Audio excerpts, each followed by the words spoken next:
వాళ్ళు ఒకరు ఏనంట ఆడ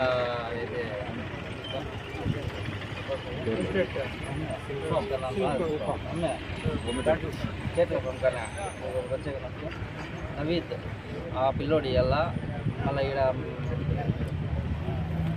వినాయకుడి గుడి కాడ ఒక ఉన్నారు వాళ్ళు ఇవ్వాలా మళ్ళీ ఇంకోరు ఆడ లక్ష్మీనగర్ కాడ ఉంటారు వాళ్ళు ఇవ్వాలా ఇంకా ఇద్దరు ఎవరు ఉండరు వాళ్ళు అప్పిచ్చిండేది వచ్చి వీళ్ళ వాళ్ళ దగ్గర మా అత్తయ్య తీసుకుని వచ్చి వీళ్ళకి ఇచ్చిండేది వాళ్ళు ఈయనంట అంటారు డబ్బులు ఏరు అసలు ఏరు వడ్డీ ఏరు ఇవ్వకుండా వీళ్ళు సతాయిస్తాడు మా అత్తయ్య తీసుకుని ఇచ్చిండే చోట మా అత్తయ్యకి ఇచ్చిండే వాళ్ళు సతాయిస్తా అంటారు కాబట్టి ఆ అమ్మ వీళ్ళ దగ్గర తీసుకోకుండా వాళ్ళకి ఇవ్వకుండా వచ్చి పని చేసుకున్నాను.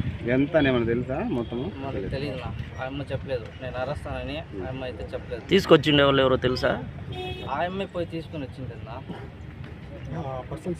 ఎవరి దగ్గర అంటే వాళ్ళకి ఇచ్చిన వాళ్ళ పేరేం పేరు మాట్లాడతాము ఏమైనా చెప్పింది అమ్మ ఇలా రాకముందు పనిచేస్తాడు ఇండస్ట్రీలో పనిచేస్తాడు. పైన నాకు మొబైల్ హ్యాంగ్ వచ్చేది నేనేమి నాకు ఫోన్ చేయాలంటే 8 తర్వాత 7:30 వెళ్ళిపోయింది అది. నేను 8:30 ఫోన్ చేసి అబ్బాయి నుంచి స్విచ్ ఆఫ్ వస్తాను. అంటే గతంలో ఎప్పుడైనా ఇట్లా అంటే వీళ్ళు చెప్పకుండా వెళ్ళిపోయింది. అప్పుడైతే నాకు మళ్ళీ మా అక్క వాళ్ళు ఫోటో అంటే పిలిచి పెట్టుకున్నారు. అప్పుడు మళ్ళీ మా బావ మా అన్న పోయి పిలుచుకొని వచ్చి పెట్టుకున్నారు. మళ్ళీ కోలార్ పిలిచింది. మళ్ళీ వేరే రోజు వచ్చేసి నేను ఊరికి పోతాను వేరే వాళ్ళకి ఇంటి బడికి డబ్బులు ఇచ్చేసి అది వేరే వాళ్ళకి మాట్లాడేసి సామాన్లు వేసుకొని కోలార్కి వస్తానని చెప్పేసి వచ్చింది. పండగ తర్వాత ఈ పండగ అయిపోయిన తర్వాత సామాన్లు వేసుకొని వస్తానంటే వచ్చింది ఆ అమ్మ.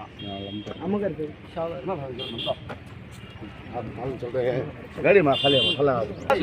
వాళ్ళు ఇవ్వకుండా సతా ఇచ్చింది కాబట్టి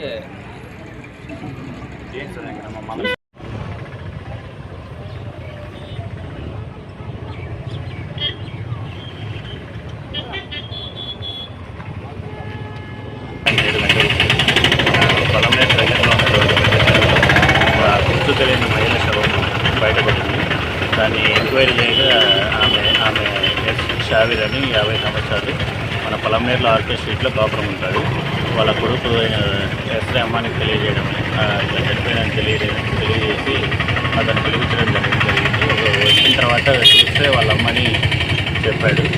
ఆమె 26వ తేదీ నైట్ 7:30 గంటలకు ఇంటి నుంచి బయటకు వెళ్ళింది. తర్వాత తిరిగి రాలేదని నిన్న కంప్లైంట్ చేయడం జరిగింది.